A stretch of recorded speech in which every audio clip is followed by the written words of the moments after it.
जय हिंद दोस्तों। तो आज के प्रमुख टॉपिक कुछ इस प्रकार हैं कि डोनाल्ड ट्रंप अमेरिका से खत्म करना चाहते हैं सभी प्रकार के टैक्सेस। मालदीव ने भारत को छोड़कर चाइना के साथ किया फ्री ट्रेड एग्रीमेंट। ट्रंप ने कोलंबिया देश को धमकाकर मनवाई अपनी बात। तो बढ़ते अपने पहले टॉपिक की ओर। डोनाल्ड ट्रंप अमेरिका के सभी जो रहने वाले हैं वहां के और वहां की कारपोरेट कंपनीज हैं उन सब को टैक्स फ्री करना चाहते हैं और वो कर भी सकते हैं क्योंकि उनकी इतनी मेजॉरिटी है इस समय और वो ये सब पास करवा के बिल और इसे एक कानून बना के यूएस में इम्प्लीमेंट कर सकते हैं क्योंकि पावरफुल है ही उनकी इतनी है इस समय कि वो ये सब कर सकते हैं, जिससे पूरी दुनिया में संकट आ जाएगा। भारत जैसे देशों में, चाइना जैसे देशों में जो वो बोल रहे हैं कि हम केवल इन देशों से आने वाले जो गुड्स होंगे उन पर केवल टैरिफ लगा के मेक अमेरिका ग्रेट अगेन बनाएंगे, तो ये सब बहुत ही खतरनाक हो जाएगा अगर ट्रंप ने ऐसा कर दिया। और इंडिया की माने तो टैरिफ क्या, ये सब टैक्स वैक्स बढ़ा रहे हैं यहाँ पर और जो आम जनता है उसके ऊपर पूरा टैक्स का बोझा डाल रहे हैं और यहाँ पर तो दूसरा ही किस्म का माहौल चल रहा है। और उधर ट्रंप है तो वो सबको tax free, income tax free, corporate जो कंपनी है उनको टैक्स फ्री करना चाहते हैं और दुनिया भर की कंपनीज को इनवाइट कर रहे हैं कि आप आइए, आपको पूरी दुनिया से कम, मतलब दुनिया में जितना चल रहा होगा सबसे कम टैक्स या टैक्स फ्री यहाँ पर मिलेगा और यहाँ पर अपना कंपनी चलाइए और यहाँ पर गुड्स का निर्माण कीजिए। और अगर ऐसा नहीं किया तो धमकी भी है साथ में, तो अगर तुम्हारा गुड्स या कुछ भी बनकर किसी भी देश से यूएस गया तो उस पर भारी इंपोर्ट ड्यूटी लगेगी और टैरिफ ट्रंप लगा देंगे। और ट्रंप का कहना है कि 1817 से 1913 तक का जो टाइम पीरियड रहा ये यूएस की इकोनॉमी के लिए एकदम रिचेस्ट रहा और ये रिचेस्ट पीरियड था यूएस को ग्रेट बनाने में। और अगर दोबारा से अमेरिका को ग्रेट बनना है तो फिर से वैसा ही करना पड़ेगा, जबकि 1817 से 1913 तक टैक्स फ्री था अमेरिका, इनकम टैक्स नहीं लगता था और कंपनियों पर टैक्स नहीं लगता था, तभी अमेरिका इतना ग्रेट बना।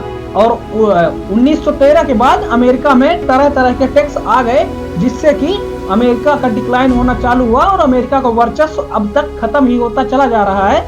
और उनका जो डॉलर था वो भी अब काफी जो कंट्री हैं वो लोकल करेंसी में अपना ट्रेड करना पसंद कर रही हैं और डॉलर को बहुत ही किनारे कर दिया जा रहा है। तो उसको लेकर अमेरिका का मानना है कि हम दूसरे देशों पर टैरिफ लगाएंगे और उसी से कमाएंगे, जबकि ऐसा होने वाला नहीं है क्योंकि अगर ऐसा हुआ तो अमेरिका को बहुत ही बुरी हालात का सामना भी करना पड़ सकता है और हो सकता है कि बहुत सारी कंट्रीज अमेरिका को एकदम बाइकआउट ही कर दें और साइड ही कर दें और खुद आपस में ट्रेड करने लगे और जहां अमेरिका एक केवल अलग रह सकता, अलग हो जाएगा।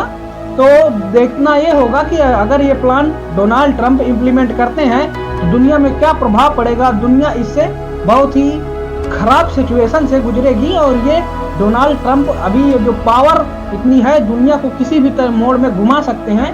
तो देखते हैं किस मोड़ में घुमाएंगे और वो ऐसा अगर कर रहे हैं तो फिर बारी बारी सभी देशों को अपने जो देश हैं उन पर इनकम टैक्स या टैक्स इन पर कमी करनी पड़ेगी, जबकि भारत में उल्टा ही है। आप जानते होंगे कितना टैक्स बढ़ा बढ़ा के लिया जा रहा है। तो देखते हैं आगे कैसा चल रहा है इनका माहौल।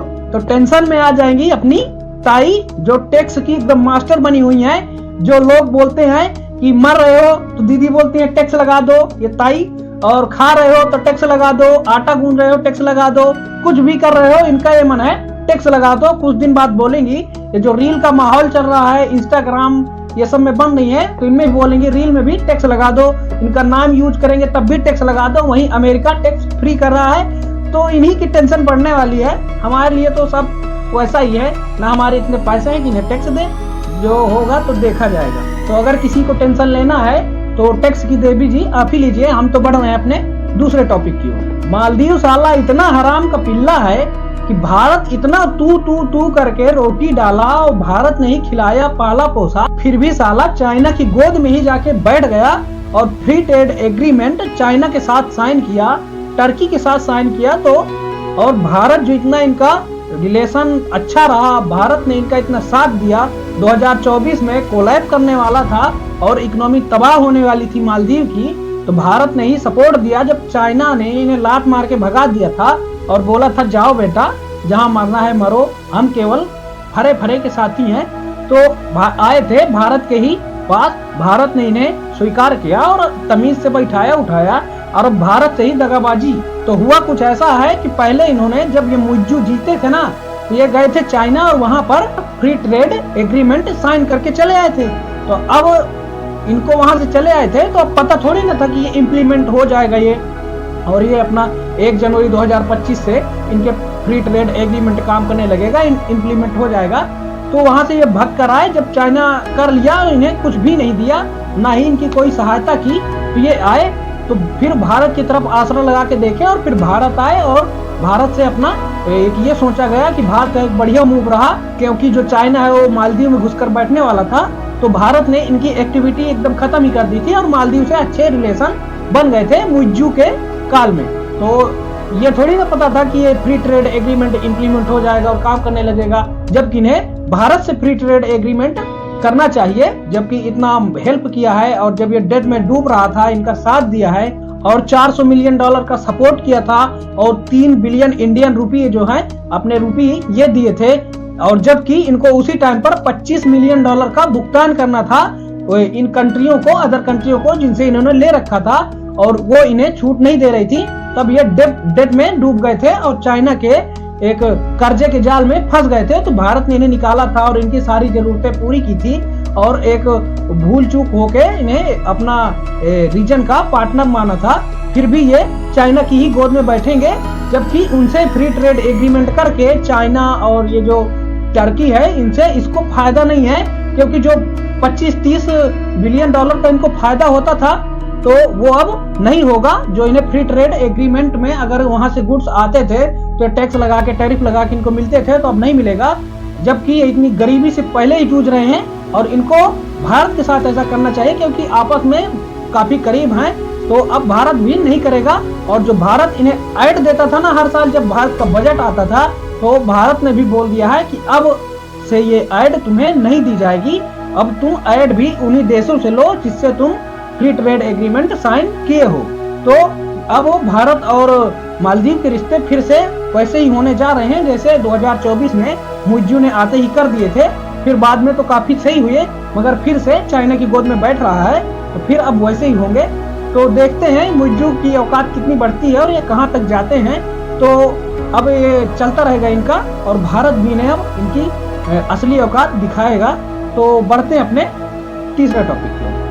ट्रंप जब से इलेक्शन लड़े तो उन्होंने कहा था कि हम इलीगल एलिग्रेंस को, अब इमिग्रेंट्स को एलियंस बोलने लगे हैं। वो अब बोला था कि जितने भी अमेरिका में इलीगल एलियंस रह रहे हैं उनको हम उन्हीं के देश में डिपोर्ट करेंगे, क्योंकि वो अवैध रूप से अमेरिका में रह रहे हैं। तो भारत भी दूसरे नंबर पर आता है मैक्सिको के बाद, जो वहां पर इलीगली इमिग्रेंट्स अपने यहाँ से जो अवैध प्रवासी हैं वो वहां रहते हैं।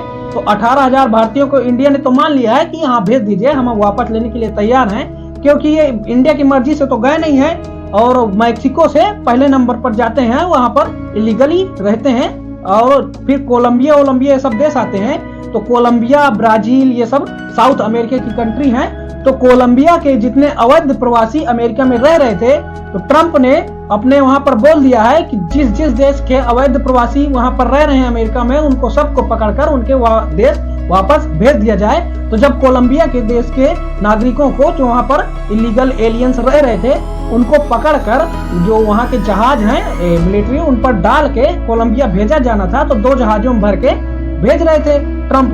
तो जब वहां से आए तो कोलंबिया की सरकार ने बोल दिया, जो वहां के प्रेसिडेंट हैं, कि ये जो जहाज हैं ये आ रहे हैं, तो इनको लैंड करने और कोलंबिया के एयरबेस में घुसने की अनुमति नहीं देना, और इन्हें कोलंबिया के एयरबेस में और कोलंबिया नहीं आने देना। तो जब ऐसा हुआ तो उन्होंने, जो यूएस के फाइटर वो प्लेन थे, तो उन्होंने वापस ट्रंप को कॉल लगाया और वहां पर बात की कि कोलंबिया ऐसा कर रहा है और इन्हें इंटर नहीं करने दे रहा, हमारे जो प्लेन है इन्हें कोलंबिया में इंटर नहीं करने दे रहा।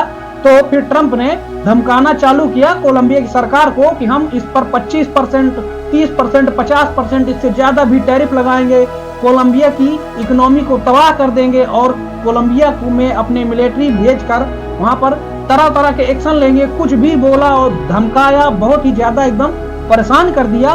फिर बाद में कोलंबिया की सरकार को डर लगा और उन्होंने कहा कि हम इसलिए ऐसा किया है, इसलिए ऐसा कर रहे हैं क्योंकि ब्राजील के जो आपने इलीगल जो एलियंस है इन्हें भेजा है, तो वो एकदम प्लेन से ऐसे कैदियों की तरह निकल रहे हैं, तो देखने में थोड़ा अच्छा नहीं लग रहा।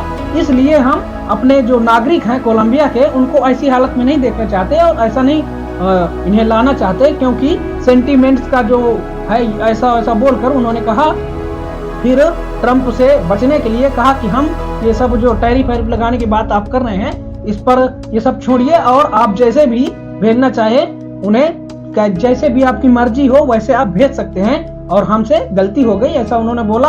और फिर ट्रंप अपनी मनमानी से एकदम हवाबाजी जैसा उनका रवैया है और भौकाली बना के रखे हैं और भौकाली बनाए रखेंगे, तो कोलंबिया को एकदम धमका के भेज दिया। जबकि कोलंबिया के प्रेसिडेंट का कहना था कि हम ऐसा केवल अपने नागरिकों की जो उनकी इमेज है वो किसी तरह से हर्ट और उस तरह का ना दिखे, एकदम आराम से आ जाएं, तो इसलिए किया था। पर नहीं, ट्रंप भी लाइक बेटा कोलंबिया निकल गई सारी हवा।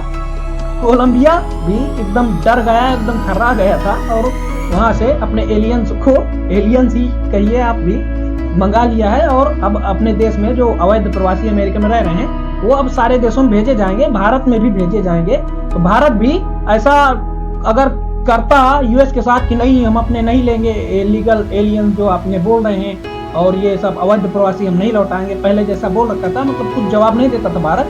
जब से ट्रंप जीते तो इंडिया ने बोल दिया कि हाँ हम वापस लेने के लिए तैयार हैं, हमारे जो वहाँ पर अवैध प्रवासी रह रहे हैं तो हम इन्हें वापस लेने के लिए तैयार हैं, आप इन्हें छोड़ सकते हैं या तो फिर कैसे भी करके मतलब इन्हें भेज दीजिए, हम ही ले आएंगे। तो आप सोच रहे होंगे कि अमेरिका के सामने भारत झुक गया, तो ऐसी मतलब झुकना कहीं मान लीजिए या एक पार्टनरशिप मान लीजिए, क्योंकि मोदी जी को अभी जाना है फरवरी में या फरवरी तक, हाँ जाना है अमेरिका, ट्रंप ने इनवाइट किया है। फिर मोदी जी की पीएम मोदी से और ट्रंप जी की बात भी हुई है और उन्हें जब नहीं बुलाया था तो बहुत लोग हवाबाजी बना रहे थे कि मोदी का इतना अच्छा मित्र होकर बुलाया नहीं, ये नहीं किया, वो नहीं किया। तो अब जाएंगे और वहां से फोन पर बात भी हुई है मोदी जी से और बहुत सारे मुद्दों पर कि हाँ हम एग्री हैं और कैसे देशों की अपनी ये मित्रता को और आगे बढ़ाना है, कैसे ट्रेड को आगे बढ़ाना है, इन सब पर बात हुई है।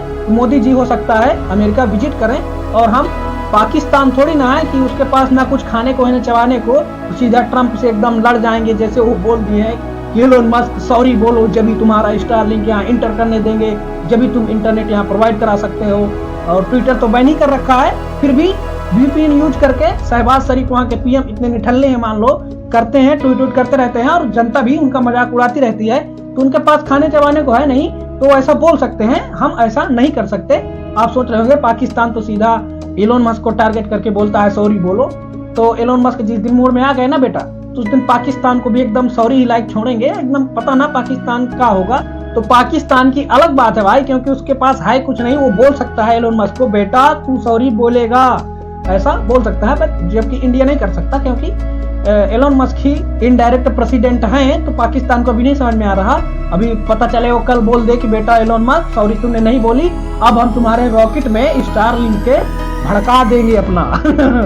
तो यह है वीडियो का अंत। थैंक्स फॉर वॉचिंग, मिलते हैं नेक्स्ट वीडियो में, तब तक के लिए जय हिंद।